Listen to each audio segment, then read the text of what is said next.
Welcome to the FitBiz Accelerator, your ultimate guide to launching, growing, and scaling a thriving online fitness business. I'm your host, Tobias Young, and whether you're just starting out or looking to take your business to the next level, this podcast is packed with actionable tips, real-world strategies, and the insights you need to crush your business goals and build the business of your dreams. Now that you're here, let's dive in. What's up, everybody, and welcome back to the FitBiz Accelerator podcast. This is the show where we help fitness coaches, personal trainers, and gyms grow and scale their online business smarter. And today, I've got a great guest for you.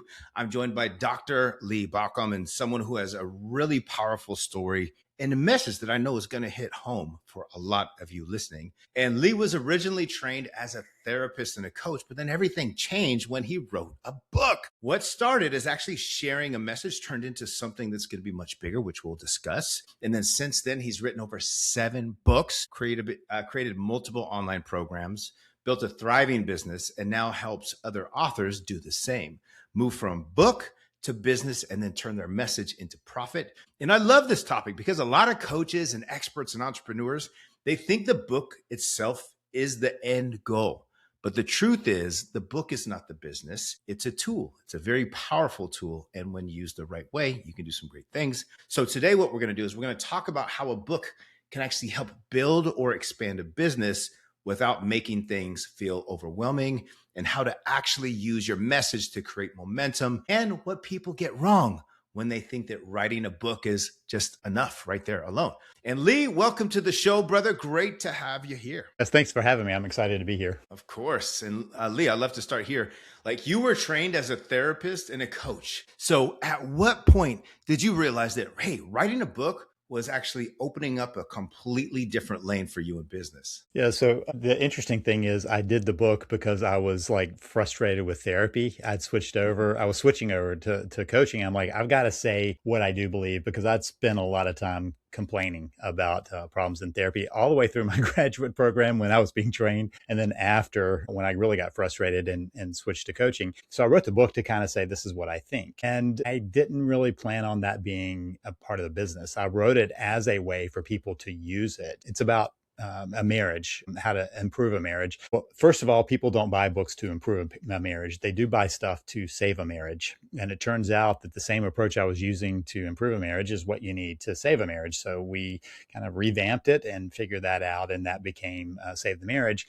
But I didn't realize it for a couple of years that actually was a business. And that was my bad. That's part of why I have this message, because there are a lot of people who think the same thing. There's like, oh, I've got this book and maybe I do training in this realm for you. For me, it was I'm in the office. I'm seeing people just a normal way. What could be different? And so I missed the signs along the way that this was a business that was building. So that was why I did it, just to kind of put my foot down and say, this is what I do think, and this is how it can help people. And then all of a sudden we had this business that was starting to gurgle around. So what changed after the first book actually came out? All right. So first, that was back in 1999. Let's go way last century. And so it was in 2000. It was been out for several months and my phone rang. 2000. Let's think back on how the therapy world was back then, coaching world. You met people in person in your office, and the phone on my desk, literally, I picked it up and answered it. And there's this person who was, I think the first one was in another country. And I was like, oh, this is interesting. And so I decided I could do what I do in the office on the phone. I just had to figure out how to take payments and all these other things. And we figured that out. And so he and I started doing this coaching thing on the phone. And then I had a few other people that I was like, okay, well, this is just kind of a side gig for my real thing in the office. But what changed is I started going, wait, this is something that actually works, that this could be part of what I do. Then I realized that people were asking the questions on those coaching calls that I could answer in a little course or in another piece of the program. Why not do that so we can get to more important pieces to that? Let's fast track this to have better success. So I created that. Well, that began to be part of the business. And then I realized that people needed a way of getting more training, and I created a membership program. So now we have coaching, we have courses, we have the main program. And then I started bringing in coaches to work with me. So it pretty quickly expanded out once I figured out, oh, this is a business. Wow. Was there a moment where you thought like, wow, this is a lot bigger than I expected it to be? Well, there were plenty of moments when I went, oh crap, what have I done? I built this business. How did that happen? And yeah, along the way, it was wow. Suddenly I have a team of 5, 6, 7 people, depending on what point you put your finger down. And suddenly we're watching how many people are being affected. And so part of not a measurement, but an informal measurement is when I'm hearing success stories from people going, okay, we're on track to something and something is making a difference for people. I mean, so there's so many similarities with this in fitness, right? Because how do you know your program's working? You see the results, you hear about the results. How do you know that you're making a difference? Because it starts expanding and you start gaining traction. And so part of what the book did is it started helping me gain traction to do what I love doing. Yeah, that's so cool. And a lot of people listening to this are actually coaches and trainers and gym owners, and they have knowledge. They know they have experience and they know they can help people. But, many of them have probably thought about writing a book and then they immediately felt overwhelmed. So let's go there. Why do you think so many smart people just sit on the message for way too long? There is the first stage where you're like, what is my message? And that sometimes even needs a little help. That was one of the things I did in graduate school. I didn't figure out until afterwards that what I was doing. So they would send people to me because they couldn't get their dissertation or their thesis in order. Turned out I have a pretty good eye for what would be kind of the framework somebody might be looking for. And so I would say, oh, you're telling me all this looks like this. And so the framework piece is important. So that's a clarity of message for people. How do I do what I do? And that stops some people because they haven't. We do that. It's not that you don't have that. I mean, I've watched enough trainers and people in gyms to know that everybody has their little spin on how you do things and how you sequence things and how long and how much and all of those pieces. That is your thumbprint on how you do it. The problem is you do it so much that you lose track of the fact that that is your piece. And so being able to kind of name that is important. That often streamlines it. But I'll tell you the other piece that I see that really drags people down is they think that they are speaking to 8 billion people. And that's overwhelming. And for me, I speak to one person. When I am thinking of and podcasting an episode, there's one person in the seat across from me. When I'm writing my book, I'm often writing in the morning, I'm thinking of one person who's across from me. And that brings it home to me. Like I'm just having a conversation, just like we are. When I'm writing, I am just having a conversation on paper of what I would have with somebody else. That makes it not the big deal that people make it into. It's just getting my thoughts down in a conversation. Yeah, and that makes it so easy and just like less overwhelming, and something that everybody can do. It's just kind of like, doing video for the first time is very similar, right? A lot of people struggle with that, and because they think about, oh, there's a million people. Hey, like just pick up your phone, think that you're talking to your best friend and or explaining to a client on, what you're going over, and that just makes it easy. But Well, what are the go ahead. but just to step back though, and that also changes how you go about it because you're not giving a speech anymore. You're having a conversation. And so you're no longer, when I watch people go, hey, y'all, and they're talking to, their whatever the perceived people, I'm like, hey, you. That's a big difference in how you talk to one person and what you're trying to get across. There is one message you're trying to deliver, not try to fit for everybody. That's what you're trying to do with a book, is sort out who fits for you and who doesn't. So that book also ends up being, instead of the 8 billion, how many people do you need? That's filter down for that. Yeah, that's a great point in there too. And what do you think are some of the biggest mental roadblocks that stop somebody from actually getting their book out into the world in the very beginning? So it can feel overwhelming. Mm-hmm. So let's talk about two parts of it. One is getting the book out, and then two is what after that, because people can get overwhelmed on either one. Getting their book out. When I started this process, so I created an ebook back in 99. There was no Amazon talking about ebooks. I would say to somebody that they would ask me, and I would go, oh, I've got an ebook. And they just blank stare. The next step was Amazon, and it was like, oh, ebook, 99 cents, right? So we then have to pivot around. But it was very difficult to do this. Today, with the tools that are available, if you want to write a book and you want to get the book out, it is absolutely possible for anybody to do it. That's an upside and a downside, but the upside is if you've got a desire to do that, you can get it out. And so the technical pieces are really kind of following the steps. What are the steps I need to do to get this out? And that, I mean, there's lots of information on doing that. It starts with getting it down. And getting it down, there are lots of ways of doing that. When I started, there was, I think, one dictation software and it was horrible that you could use, and I would spend more time correcting it. I was like, nah. Now they're pretty darn accurate, and you can have it on your phone. I've got a buddy who wrote a book using Otter just on his phone while he was driving to work, Wow, and that's just a chapter at a time, right? So that's easy. He's having a conversation with the person. He said, I just pictured the person like you talk about right beside me, and I would chat with them as I'm driving to work, and then I would go and edit it. And then he actually had somebody to edit the edit, and he was ready to go. What do you do after that, though, is where people also get overwhelmed. So let's just kind of dispel. A lot of people think, oh, I'll write a book and I'll get the sales. Statistics are not with you. And for me, that's not the point. Is it nice to get a check for the books I sell? Absolutely. yeah. That's not what I'm looking to do, though. I'm looking to use that as a tool. That's just one piece of our business. And the interesting thing is, the more you use the book as a tool, the more you sell the book. And it's just this nice little loop. Once you have decided that it's not about the sales, we get beyond that. And then we're structuring, how do you do a business that's not overwhelming? And that's partly about figuring out the message, the listener, and what you want out of it. Okay. And just to kind of rewind a little bit, because there's plenty of people out there that just want to kind of start writing a book. And for those of you that are listening in right now that are like, what is Otter? Otter is a transcription service. So you can literally talk into it and it'll transcribe everything that you say, and you can highlight words and it removes it from the actual context and those kind of things. So it's a pretty cool tool. But then, like, if you can just give somebody like one action item, if somebody says, I want to write a book, like, what's the first thing where they should start? I'm always going to go with know your framework. That is different than have your outline. But just to say, know your framework, like, how are you going to approach this? The reason it's different than an outline is I know there are people who, me included, who don't do well with an outline. So I don't put an emphasis on that as much as to understand how you're going to tell somebody. So what is your framework? It's how you get from A to B. That's that. There may be multiple pieces to that. You might have multiple steps. You might have an acronym. You might have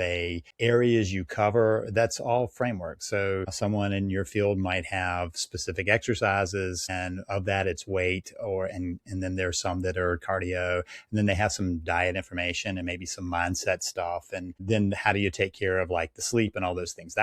That's a framework, how you do those things, right? And how you do it specifically. So knowing that helps you shape how that book is going to come together and gives you some way of identifying what journey somebody's going to take when they start reading the book. So it's the journey I look for. Yeah, I love that. And that's one of the things that I help my coaches inside the Elite Level Coaches Academy is we basically build out a 9-step unique framework where it's like their step-by-step system. And they can use that for everything, their sales presentations, their book, you can use it for social media content, like your unique mechanism in your offer, all kind of things. But so you're handing over. I mean, what you just said means that anybody who's doing that has and they may go, mine's 8 or mine's 10. It doesn't matter. You're giving them a framework to start plugging the pieces in, and then they have basically what they're going to teach in that book. Yeah, that's it. That's why it's so powerful. And you said something else really powerful too. You said the book is not the business, it's a tool.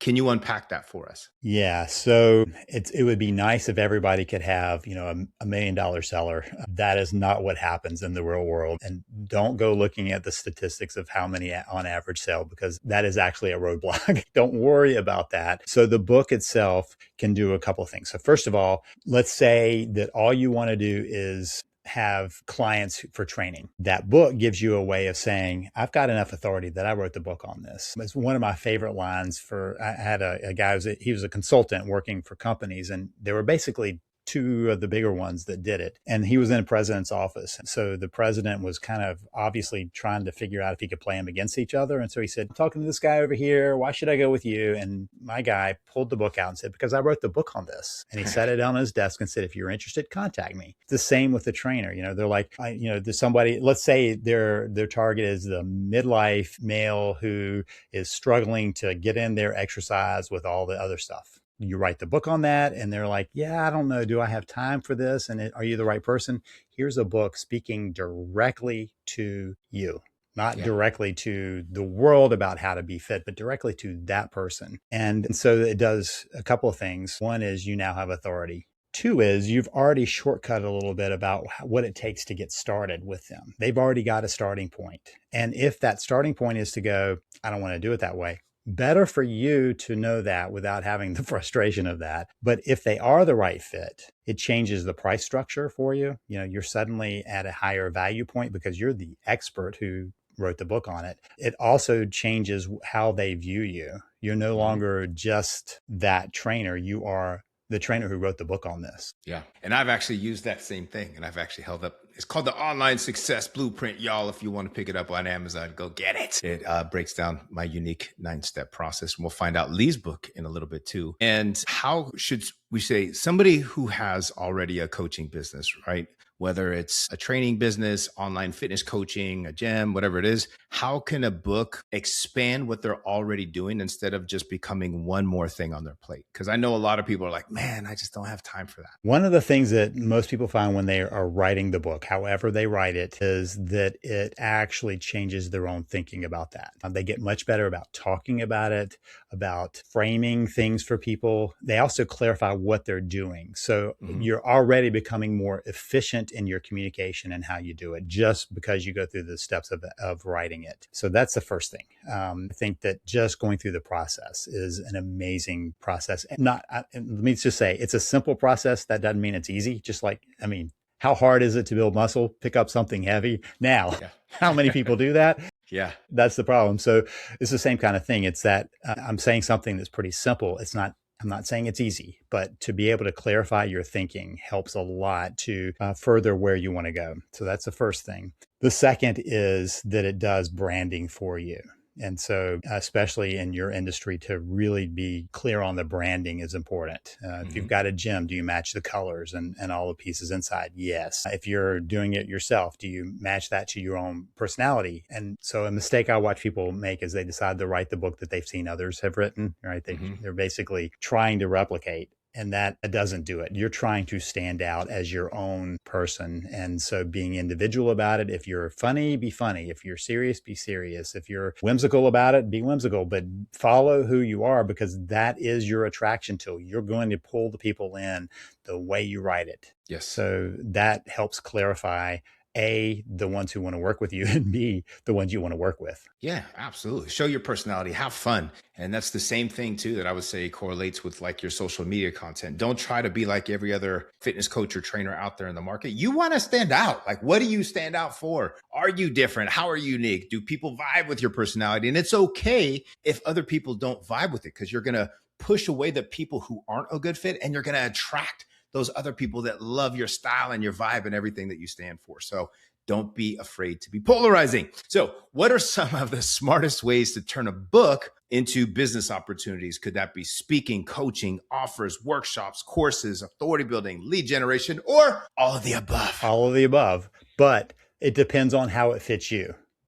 So I keep bringing in examples that are not necessarily in your field, but just to kind of point to it. I had a person who I was talking to him and I'm like, so what are you doing with your book? He said, well, I'm going to do public speaking. And I went, that's a little overwhelming. The way you're presenting that tells me there's something up with that. So what's going on? And he said, well, I understand that's what you're supposed to do. I'm like, supposed to do based on what? And he had a friend who had written a book, and that friend had used that book to get speaking engagements, and it was really working well for him. So I said, so what is your problem with that? And he said, well, I don't like to leave home. I can, but I don't like to. And I don't like to public speak. I can, but I don't like to.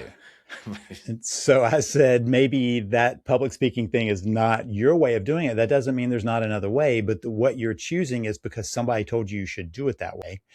And he'd already spent several $1,000s kind of getting the PR material and doing all that stuff. And our little sunk cost fallacy there is he didn't want to not do it because he'd already put that in. I'm like, it's gone. Now let's build something you would want. And it's the same for this. So maybe let's talk about some limits. First of all, if you're going to be a trainer one-on-one, there's a limit to how many people you could do. And that limit may be perfectly fine for people, but they may want to find something else along the way.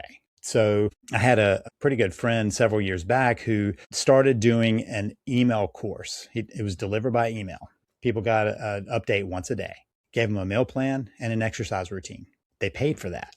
Like he did really well. He started with the book and people were like, oh, I love the book. I need some more guidance. What do I do? Oh, Yep. I've got this email course, right? That cost him, once he'd set it up, next to zero, not quite zero, but next to zero. And so that kind of opportunity is there if you think creatively on what can I do to represent what I do and get to the people I want to do it with in different ways. So sure, public speaking, yes. Coaching and helping directly, yes. Putting out courses, yes. All of those are options. And the book just is the entree. And so the bigger thing is, as I always ask the question, what fits for your personality? My guy was not a public speaker, but he was pretty good at creating an online course. Okay. So he switched to that, and that's Perfect what's for been him. successful. Yeah. Yeah, perfect. And when you look at people who successfully go from message to profiting, right? What are they doing differently from the people who just publish a book and then hope for the best? So you just kind of linked in a piece I think is so important, and that is the messaging. So instead of going, I feel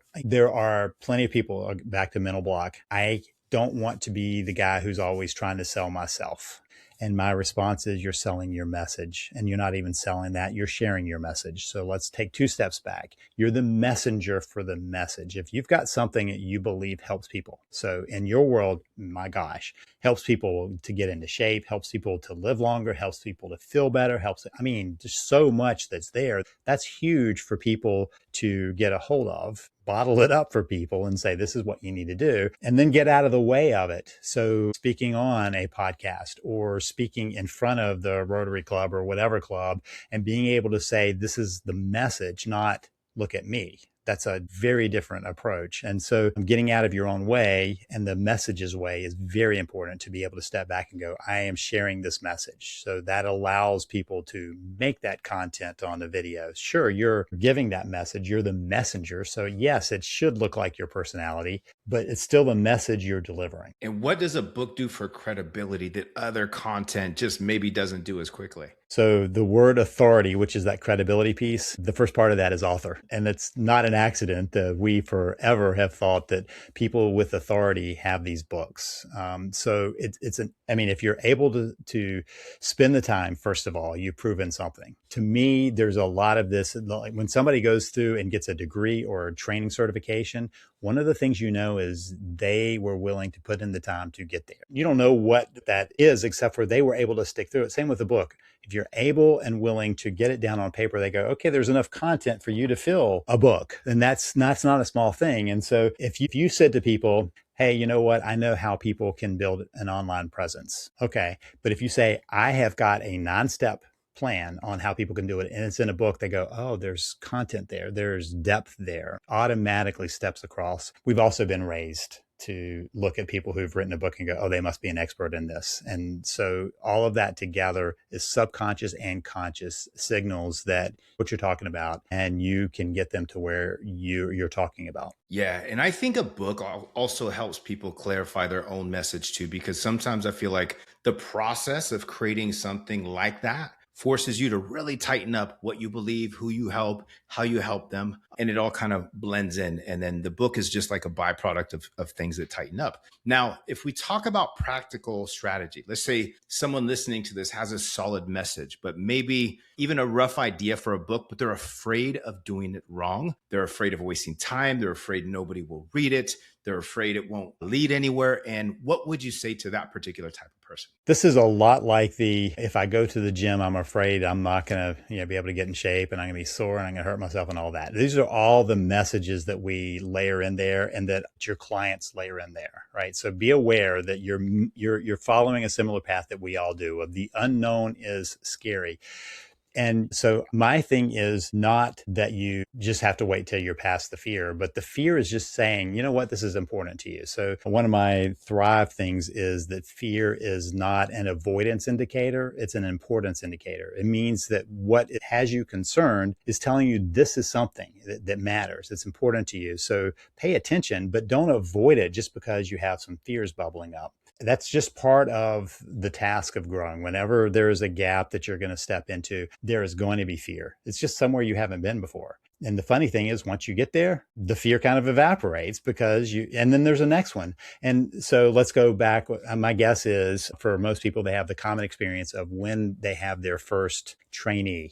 That's probably pretty scary. What am I going to say? How am I going to do it? Are they going to like me? Are they not going to like me? Are they going to do what I say? Are they going to follow through? All of those fears that jumble along. And then you do it a couple of times. Okay, that's not so bad. And then so each time you feel a little more confident with your next client. And it's the same with this. You getting into the motion of it is the biggest thing, getting started. One of the things that I've often said to people about writing, they're like, if I write it wrong, that's what editing is for. You just write and know that you can always redo. I had a friend of mine who was a filmmaker, and he was helping me with the video production I was working on. And I was just like, just all uptight. And he said, "What are you worried about?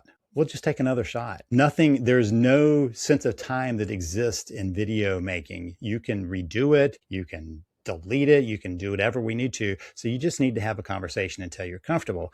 And I'm sitting there going, well, that's true with writing too. I don't like that.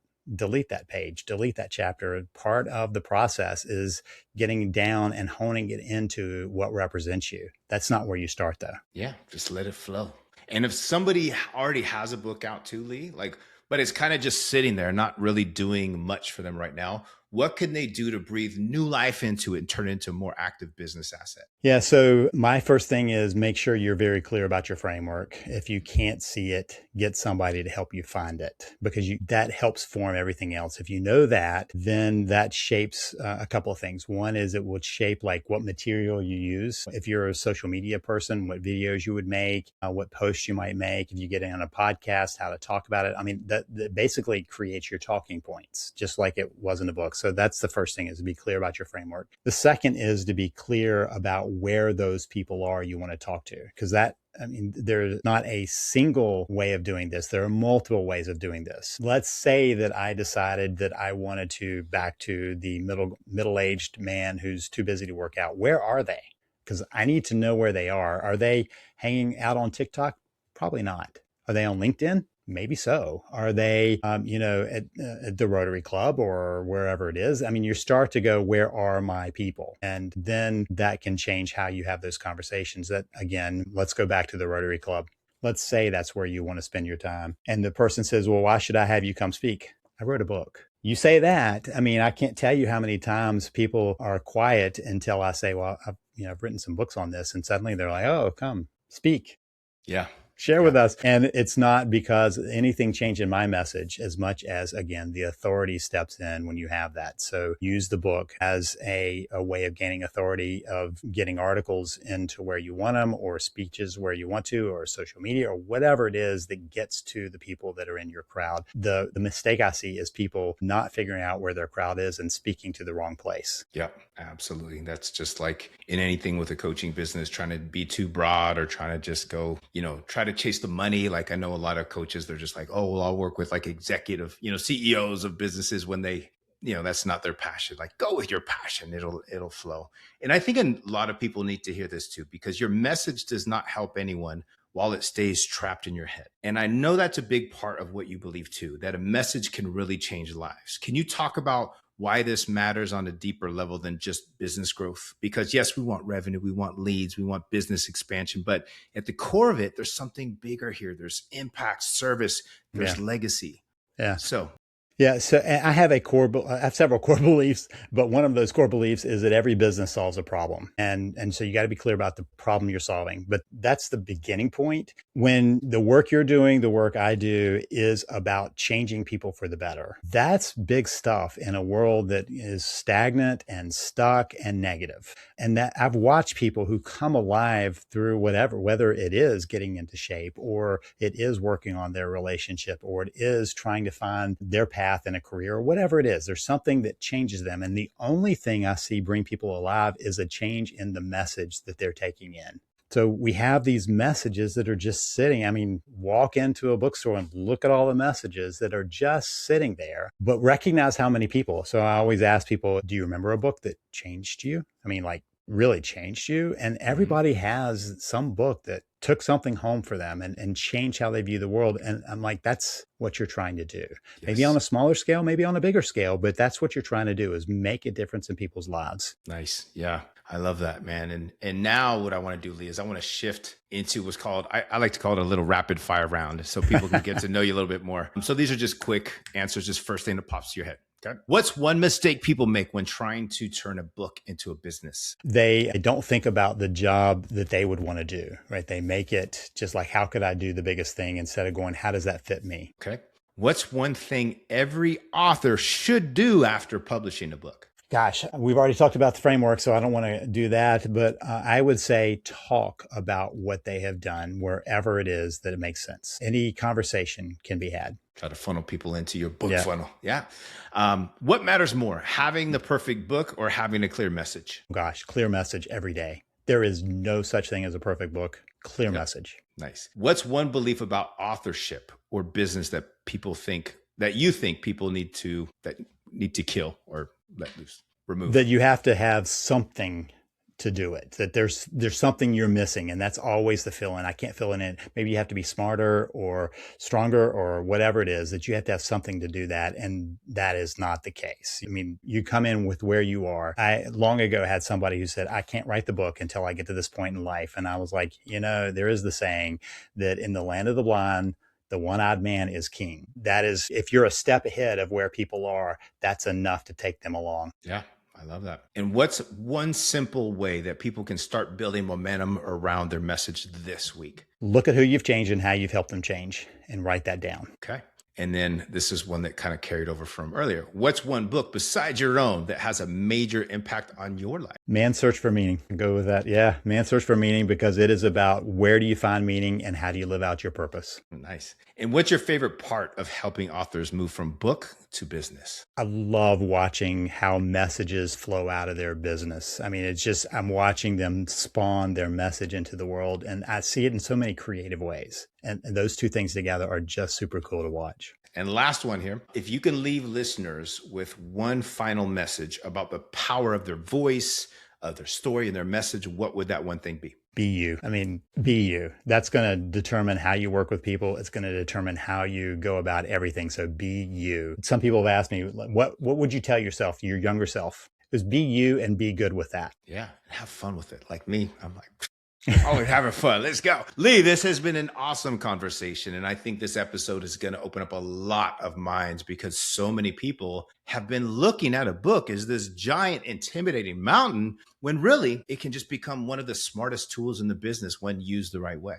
And if you're listening right now and you got value from this episode, make sure you share it out, tag us, and let us know your biggest takeaway. And Lee, for those who want to connect with you, learn more about you, or follow what you're doing, where's the best place for them to go? Book2businessblueprint.com is where we have a number of resources. One is a starter map. You can just get that from being there as a starter map to help you start thinking through this out. I have a podcast called After the Book that's about how this happened for me. I shouldn't have been an author, and I shouldn't have built a business, and here we are. So that's there. And also we do have a program that walks you through week by week, one step per week, to architect out how you want this to go. So it's not about overwhelm. It's about sensible growth, slow growth. Book2businessblueprint.com is where all that takes place. Bam. That's what I'm talking about. And thanks again for being here, brother. Thank you.